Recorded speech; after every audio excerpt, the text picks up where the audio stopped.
दोस्तों, हाल ही में ट्रंप ने व्हाइट हाउस में हनुका जो एक जूश फेस्टिवल है उसमें सब लोगों को बुलाया और फिर उसने बोला कि all Nations must stand together and fight against radical Islamic terrorism.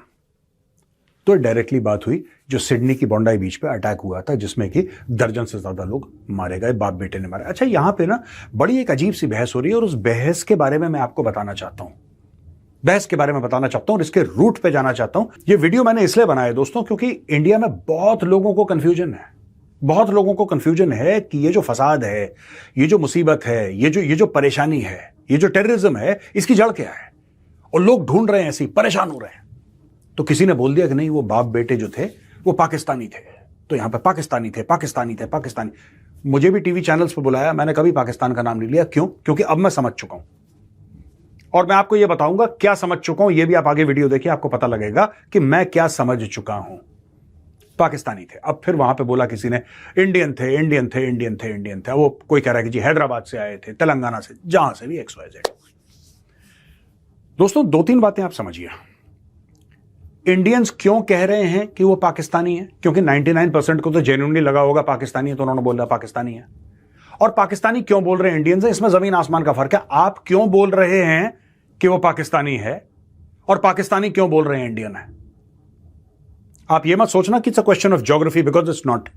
ये मैटर कुछ और है। इंडियंस इसलिए कह रहे हैं वो पाकिस्तानी है क्योंकि भारत के लिए ज्योग्राफी बड़ी इंपॉर्टेंट है। ठीक है, भारतवासियों के लिए आपको बचपन से यह बताया गया है धरती है, मां है, ठीक है, and this is your country, this is your nation. और सबसे आगे आपको क्या रखना है? अपने धर्म के आगे, अपनी बोली के आगे, खाने पीने के आगे, अपनी कास्ट के आगे, अपनी हर आइडेंटिटी के आगे किसको रखना है? भारत मां को। यह बचपन से आपको बताया गया है और ऐसे ही इंडिया चलता चला आ रहा है। ठीक है, तो इंडिया के लिए एक ज्योग्राफी, यानी कि पाकिस्तान को अगर एक ज्योग्राफी समझो तो वो ज्योग्राफी बहुत इंपॉर्टेंट है इंडियंस के लिए, क्योंकि हमारी खुद की ज्योग्राफी हमारे लिए बड़ी इंपॉर्टेंट है। लेकिन जब पाकिस्तानी कहता है वो इंडियन है, मैं यहां पे सच और झूठ की बात नहीं कर रहा, मैं एक बात कर रहा हूं जो सोशल मीडिया पे चल रही है, मैं उसकी बात कर रहा हूं। इनके कारणों की वजूहत होती है ना, हर चीज की रीजंस होते हैं। जब पाकिस्तानी कह रहे हैं इंडियंस, वो आपकी आंखों में धूल डालने की कोशिश कर रहे हैं। वो आपके, क्योंकि जब आपने बोल दिया इंडियन है तो बेसिक मुद्दा जो है उससे हट गया, क्योंकि आपने उस मुद्दे को ज्योग्राफी में बांध दिया। अच्छा, अब हम आते हैं इस बात पे कि टेररिज्म क्या होती है। दोस्तों, ये दो तीन चीजें हैं, फिर मैं वापस सिडनी, बोंडाई बीच, वो जो लोग मारे, ठीक है, मैं इन सब के बारे में आपको बताऊंगा कि ये कॉन्सेप्ट क्या है। जिस दिन आपके दिमाग में कॉन्सेप्ट बैठ गया उस दिन आपको क्लैरिटी हो जाएगी, फिर आप नए चश्मे पहन के दुनिया को देखेंगे। ये मेरा वादा है आपको। वीडियो देखिएगा एंड तक, आपको बहुत कुछ मैं आपके साथ शेयर करना चाहता हूं। अच्छा दोस्तों, बेसिकली क्या है कि टेररिज्म हम लोग कहते हैं ना, तो अक्सर आपने देखा होगा भारतीय टीवी पे बड़ी बहस होती है, नाथूराम गोडसे को टेररिस्ट क्यों नहीं कहते? नाथूराम गोडसे टेररिस्ट नहीं था, नाथूराम गोडसे एक असैसिन था। नाथूराम गोडसे ने महात्मा गांधी की हत्या करी, right? That was not an act of terrorism, that was an act of assassination. इसमें टेक्निकल फर्क है। अब दोस्तों, कोई शख्स किसी की हत्या करता है तो एक जमाने में पहले 302 का केस लगता था, आपको पता। अभी भारतीय न्याय संहिता आ गई, एक जमाने में 302 का केस लगता था। मर्डर का केस है, ठीक है, टेररिज्म का केस है, ये दोनों अलग चीजें हैं। इनको कभी आप गलती से, न्यूज चैनल पे तो कुछ भी बोलते हैं लोग, न्यूज चैनल पे कुछ भी बोलते हैं। और मैं कुछ पॉलिटिकल पार्टीज में, सबके लिए नहीं कह रहा और मैं नाम नहीं लूंगा उनका, कुछ पॉलिटिकल पार्टी से मैं हाथ जोड़ के विनती करता हूं, यार पढ़े लिखे लोग भेजा करो। ये कुछ भी बोलते हैं, इनको पता ही नहीं। कह रहा है टेररिज्म। देखिए टेररिज्म क्या होती है मैं आपको बताता हूं। आप इसको समझिए कि बोंडाई बीच पे हुआ क्या सिडनी ऑस्ट्रेलिया में। दो लोग आए, ठीक है, दो लोग आए, उन लोगों ने यहूदियों को मारा। जिन यहूदियों को मारा, ये दो लोग उनको पर्सनली नहीं जानते थे कि जानते थे? नहीं जानते थे। They did not know. अच्छा, क्योंकि वो यहूदी थे तो लोग कह रहे हैं कि साहब पैलेस्टीन में जो इजराइल कर रहा है उसके चलते मार दिया, क्योंकि यहूदी दुश्मन है, क्योंकि वो गजा में ये सब कर रहे हैं। तो ये जो लोग मार रहे थे, क्या वो गजा वालों को जानते थे?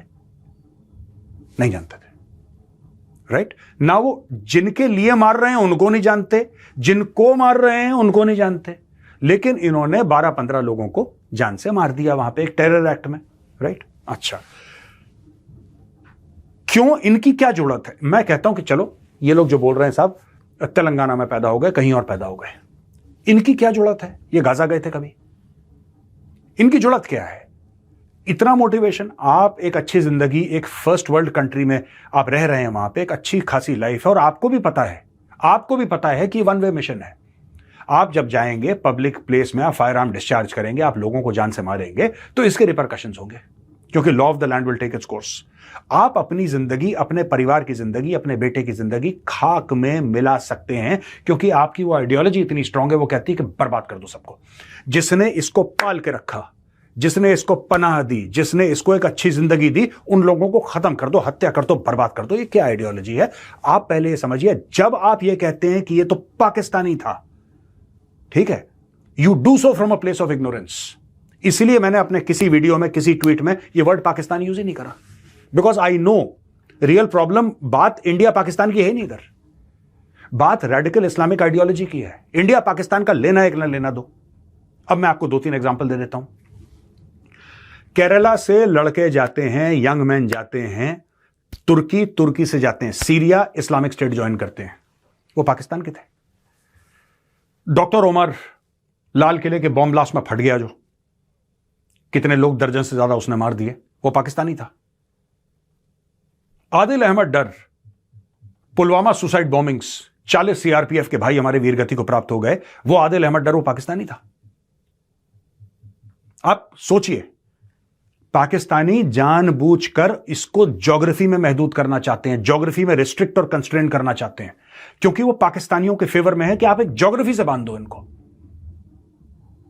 ज्योग्राफी से बांध दो। अच्छा, यहां पे जब टेलीविजन पे बहस होती है ना, मैं वापस टीवी की बहस में आता हूं दोस्तों, तो जब टेलीविजन पे बहस होती है तो क्या बोलते हैं कि नहीं नहीं नहीं यार, ऐसा है कि आप जब कॉर्नर करना हो, कोई मौलाना बैठा हो, कोई मौलवी बैठा हो सफेद दाढ़ी वाला, आपको उसको कॉर्नर करना है। आपसे मेरा मतलब जो वहां पे और डिबेट में लोग हैं, जो और पैनलिस्ट हैं, वो कहते हैं आप बताइए, आपके लिए आपका मजहब पहले है कि आपके लिए भारत पहले है। ये डिबेट में कॉर्नर करने का पॉइंट हो गया। This point is silly, it has no meaning, and I tell you why it has no meaning. Bharat में मुसलमान होंगे 12%, 13%, 14%, 15%, ऐसे होंगे, 18%, जितने भी हैं, राइट? ये तो कम है। यही सवाल आप सऊदी अरब में पूछिए, यही सवाल आप सऊदी अरब में पूछिए। मैं वापस बॉन्डाई बीच में मानसिकता आपको आज समझाना है। मेरा कोई ब्रेकिंग न्यूज से आज कोई मामला नहीं है कि ब्रेकिंग न्यूज ये है, ये है, नहीं, आई एम नॉट इंटरेस्टेड। और मैं आपको फिर यह बताऊंगा कि क्यों मैंने पाकिस्तान का नाम नहीं लिया। दोस्तों, ऐसा है कि यही सवाल आप सऊदी अरब में पूछो। सऊदी अरब में जहां पे 99+% लोग जो हैं वो मुस्लिम है, सुन्नी मुसलमान है, राइट? वहां पे मक्का मदीना है, वहां पे प्रॉफिट मोहम्मद का जन्म हुआ, इस्लाम ने जन्म सऊदी अरब की जमीन पे लिया। उससे तगड़ा, उससे मोर मुस्लिम कंट्री दुनिया में हो नहीं सकती सऊदी अरब। हो सकती है? नहीं हो सकती। आप किसी सऊदी अरब के नागरिक से यह पूछिए कि तुम्हारे लिए मजहब पहले है कि मुल्क पहले है, वो मजहब बोलेगा। उसका कारण है, उसकी गलती नहीं है, इट्स नॉट हिज फॉल्ट। हम लोग अपने नजरिए से, हम लोग एक ज्योग्राफिकल, एक देश के नजरिए से देखते हैं, क्योंकि हमारी ट्रेनिंग वैसी है, हमारे संस्कार वैसे हैं। वो सऊदी अरब वाला वैसे नहीं देख रहा। पाकिस्तान में 97% मुस्लिम है, आप पाकिस्तानियों से पूछ लो, तुम पाकिस्तान में रह रहे हो, हिंदू तो वहां पे ना के बराबर हैं, सिखों को तो खत्म ही कर दिया उन लोगों ने, खैर ईसाई बहुत कम है, 97% मुस्लिम है पाकिस्तान में। आप उनसे पूछो आपके लिए मजहब पहले कि आपके लिए मुल्क पहले, वो कहेगा मजहब पहले। सऊदी अरब वाला बोलेगा इंडोनेशिया। क्यों? क्योंकि इस्लाम में दोस्तों एक रिकॉग्निशन तो है कि नेशन स्टेट होता है, एक रिकॉग्निशन तो है कि हां नेशन स्टेट होता है, देश होते हैं, यह इस्लाम समझता है, लेकिन उसको प्रायोरिटी नहीं है। The nation state does not have a priority, वहां पे उम्मा की प्रायोरिटी है। द लार्जर मुस्लिम ब्रदरहुड की अगर सर में किसी को चोट लगती है तो पांव में भी दर्द होता है। कहने का मतलब है कि अगर एक मुसलमान को चोट लगती है या उसका दिल दुखता है या वो परेशानी में है, तो दूसरा मुसलमान, वो हजारों किलोमीटर दूर हो, वो उसको जानता भी ना हो, तब भी उसको उतनी ही परेशानी होनी चाहिए, उतना ही दुख दर्द पीड़ा होनी चाहिए जितनी इसको हुई है, चाहे वो एक दूसरे से कोई इनका कनेक्शन ना हो। तो अब आप ये समझ गए कि जो सिडनी में लोग थे, जो आतंकवादी थे, जो दहशतगर्द थे, जिन्होंने यहूदियों को मारा, उन्होंने मारा क्यों? समझ गए? क्यों का मैंने आपको बता दिया। अब हम आते हैं सेकंड फेज पे दोस्तों। होता ऐसा है कि मैं आपको बताता हूं एक एग्जांपल छोटा सा। तहरीक तालिबान पाकिस्तान है, यू नो द टीटीपी, एक टेररिस्ट ग्रुप है जो कि पाकिस्तानी फौज से, पाकिस्तानी सिक्योरिटी एस्टेब्लिशमेंट से लड़ता रहता है। ये खुदकुश हमले करे, ये सुसाइड अटैक, ये टेरर अटैक, फलाना ढमका, डेली का उसका काम है। आपने कभी सोचा वो लड़ क्यों रहा है पाकिस्तान से? उसको तो कोई अलग मुल्क नहीं चाहिए। उसने कभी बोला कि हम अलग मुल्क हमें चाहिए? और हां, वो इलाका कैप्चर करने की बात करता है, लेकिन क्या कभी टीटीपी ने यह बोला कि हमें अलग मुल्क चाहिए? मुल्क का कॉन्सेप्ट है नहीं। आप पहले यह समझ लीजिए कि मुल्क का कॉन्सेप्ट टीटीपी के लिए है नहीं। टीटीपी सिंपल सी एक बात बोलती है। टीटीपी यानी कि तहरीक तालिबान पाकिस्तान का यह कहना है कि खुद मुख्तारी अल्लाह की है, sovereignty belongs to Allah alone. अब यह क्या बात हो गई? यह ऐसी बात है कि पाकिस्तान का एक आईन है, पाकिस्तान का कॉन्स्टिट्यूशन है, पाकिस्तान का संविधान है, ठीक है? जो पाकिस्तान का संविधान है वो किसी इंसान ने लिखा होगा, some human being has written that constitution. इंसान की लिखी हुई चीज इम्परफेक्ट होती है, अल्लाह की लिखी हुई चीज परफेक्ट होती है। इस्लाम किसी शख्स ने नहीं बनाया, कुरान किसी शख्स ने नहीं लिखी, किसी इंसान ने नहीं लिखी। कुरान नाजिल हुई है, it's a revealed religion, it's a revealed book. फरिश्ता जिब्रील ने प्रॉफिट मोहम्मद को बोला और वो वर्ड्स अल्लाह के थे। इसीलिए कुरान शरीफ में या किसी भी इस्लामिक थॉट प्रोसेस में कोई ये नहीं कह सकता कि साहब आप इसमें से फुल स्टॉप और कॉमा भी लेफ्ट और राइट कर सकते हैं बाय वन वर्ड। इसकी गुंजाइश नहीं है। पहले बात, अगर हिंदुइज्म में सती प्रथा है वो गलत है। राजा राम मोहन रॉय आते हैं, राजा राम मोहन रॉय कुछ करते हैं, भक्ति मूवमेंट इंडिया में चलती है, ठीक है जी। सिखिज्म आता है, सिखिज्म एक एग्लिटेरियन सोसाइटी की बात करता है, बराबरी की बात करता है, वो एक अलग बात है। बौद्ध जैन आते हैं, वो अलग बात करते हैं, ठीक है। भगवान महावीर आते हैं, भगवान बुद्ध आते हैं, वो एक बात करते हैं, ऑलराइट। क्रिश्चियनिटी में मार्टिन लूथर आते हैं प्रोटेस्टेंट फेथ को लेके। इस्लाम में ऐसा कभी नहीं हुआ और ना होगा, क्योंकि जब आप ये कहते हैं कि हमें कुछ ठीक करना है जो हम समझते हैं गलत है, तो आप ठीक किसका कर रहे हो? क्या एक इंसान की इतनी औकात हो गई कि जो अल्लाह के लफ्ज हैं, अल्लाह के वर्ड्स हैं, उसको ठीक कर दे? आप नहीं कर सकते ठीक। आप ठीक करना बहुत दूर की बात है, आप फुल स्टॉप कॉमा लेफ्ट और राइट एक वर्ड नहीं कर सकते। ये क्लियर कट एक अंडरस्टैंडिंग है। अब दोस्तों, वही बॉन्डाई बीच में जो अटैक हुआ था, अब मैं आपको बताता हूं कि ये पूरा जो मामला है सेक्युलरिज्म का, ये सारी की सारी एक ही फ्रेम में है। अब आप ये मत सोचना कि मेजर साहब आप कहां हमें ले गए, इजराइल ले गए, वहां पे अब आप पुरानी बातें नहीं। मैं वही बात कर रहा हूं, बॉन्डाई बीच वाली जो टेरर अटैक है, जिसमें ये सब गोल घुमाया ना, ये पाकिस्तान का है, इंडिया का है। मैं आपको वही स्टोरी समझा रहा हूं। अब सेक्युलरिज्म जब आई यूरोप में, तो there was a clear cut concept. Concept क्या था भाई? सेक्युलरिज्म यह बोला गया कि church and state are separate. Church यानी कि मजहब, रिलीजन, धर्म, और स्टेट यानी कि सरकार, ये दोनों अलग अलग चीजें हैं। वो इसलिए भी हुआ एक जमाने में क्योंकि जो चर्च था under the pope, the Catholic church, वो इतना पावरफुल हो गया था, इतना पावरफुल हो गया था कि राजा महाराजाओं के नाक में दम कर दिया था। तो आगे चल के बहुत कुछ चीजें हुई, किस तरीके से डेमोक्रेसी आई, किस तरीके से मैग्ना कार्टा आया, वो एक अलग स्टोरी है दोस्तों। That's a separate story all together. लेकिन हुआ ये कि फाइनली द वेस्ट एक्सेप्टेड कि चर्च और स्टेट सेपरेट है। राजतंत्र अलग अलग एक अलग चीज है बिल्कुल, और जो धर्मतंत्र है वो अलग चीज है। ये इन दोनों का कोई मेल मिलाप नहीं है।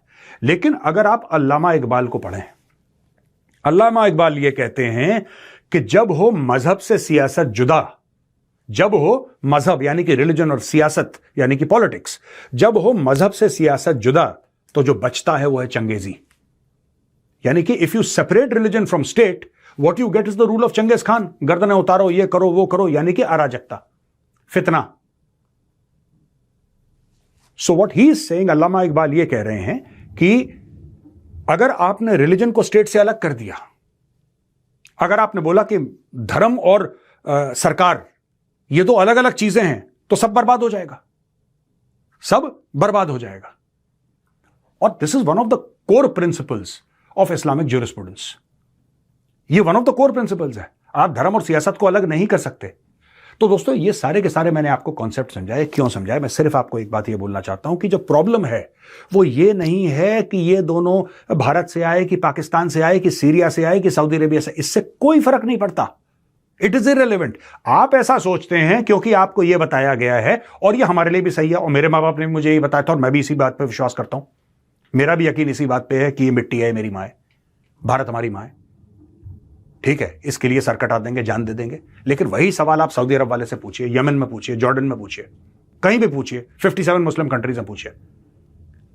आप इंडिया के मुसलमानों से मत पूछिए, वो आप किसी से भी पूछिए, राइट। यहां पे हो सकता है कि यहां पे टीवी कैमरा है, 4 लोग हैं, उल्टी सीधी बात बोलेंगे, थोड़ा सा झिझके, वो जो थोड़ा दिल वाला होगा मुंह पे बोल देगा। यही सवाल आप सऊदी अरब में पूछो, he will say exactly the same thing कि for me my religion comes first, my country comes later. Saudi Arab वाला बोलेगा, सऊदी अरब वाला बोलेगा जहां पे इस्लाम ने जन्म लिया है। दोस्तों कहने वाली बात यह है कि ये जो असली प्रॉब्लम है ये ज्योग्राफी की नहीं है। अरे वो तो पाकिस्तान वाला निकला, अरे वो तो इंडिया वाला निकला।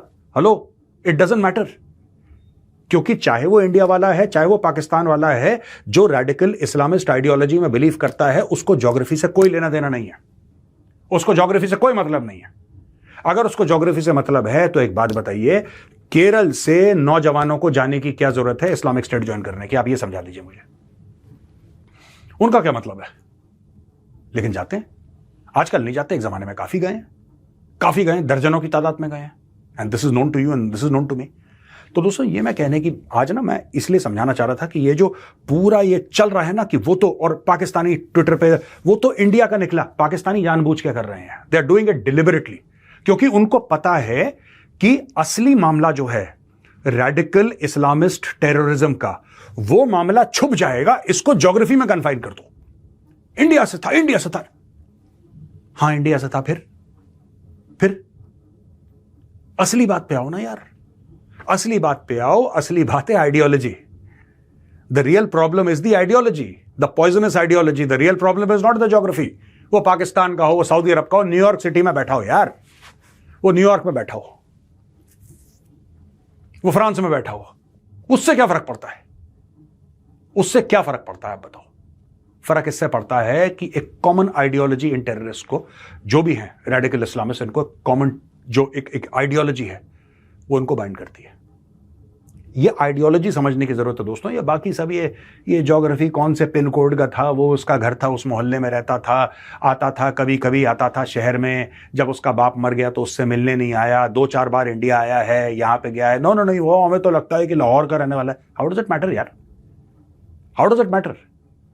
वो लाहौर का है, कहीं का भी, it hardly matters. What matters is that एक आदमी हथियार उठाता है, अपने बेटे को साथ लेके जाता है और उन लोगों का कत्ल करता है जिनको वो नहीं जानता, उन लोगों के लिए जिनको वो नहीं जानता। ये समझ लीजिए कितनी खतरनाक चीज है। मेरी आपसे दुश्मनी है और मैंने आपके ऊपर कोई कार्रवाई करी, आपने मेरे ऊपर कार्रवाई करी, समझ में आता है इलीगल है, इलीगल है, सजा मिलनी चाहिए, लेकिन बात समझ में आती कि जानता तो है यार, कोई दुश्मनी है, कोई रंजिश है, इसलिए काम कर रहा है, गलत कर रहा है, कानून तोड़ रहा है, जेल में भेजो। लेकिन आपको लॉजिक समझ में आता है कि इसने क्यों करा। यहां पे आपको लॉजिक समझ में आया, दिस इज टेररिज्म। आतंक यही है, दहशत यही है। दहशत किसके लिए भाई? दहशत किसके लिए? जो मर गए वो 12-15 जितने भी थे बोंडाई बीच में, वो तो मर गए, उनमें दहशत थोड़ा ना होती है। जो डेड आदमी हो गया, जो आदमी मर गया, उसके अंदर आतंक कैसे हो सकता? दैट्स अ डेड बॉडी, उसके अंदर तो आतंक हो ही नहीं सकता। आतंकवादी का जो निशाना वो नहीं होते जिनको आतंकवादी मारता है। आप हर समय एक बात नोट करिएगा, टीवी में ऐसी फालतू की बकवास करते हैं ज्यादातर लोग। एक बात ध्यान रखना जो मैं आपसे बता रहा हूं कि in terrorism the people who are killed are never the target. जिन लोगों को मारा जाता है, जिनको अटैक किया जाता है, they are not the target. जब 9/11 हुआ, उसमें 9/11 में आपके लोग मारे गए, वर्ल्ड ट्रेड टावर में जो थे और मुख्तलिफ जगह थे, लोग मारे गए। आपको लगता है क्या वो टारगेट थे? नहीं, they were not the target. The target was the United States of America. उसी तरीके से जो पहलगाम में 26 लोग मारे गए, आपको लगता है वो टारगेट थे? नहीं, वो विक्टिम्स थे। टारगेट पूरा हिंदुस्तान था, पूरा भारत था। उसी प्रकार से जो बोंडाई बीच में हुआ है, आपको लगता है वो जो 12-15 लोग मारे गए वो टारगेट थे? नहीं, वो विक्टिम्स थे। टारगेट वेस्टर्न सिविलाइजेशन है और ये है स्टोरी जो मैं आपको बताना चाह रहा था। जब भी आपको कोई ज्योग्राफी वगैरह कि वो वहां का रहने वाला है, वहां का है, लाहौर का है, तेलंगाना का है, हैदराबाद, इट हार्डली मैटर्स। ये सब बकवास की बातें हैं।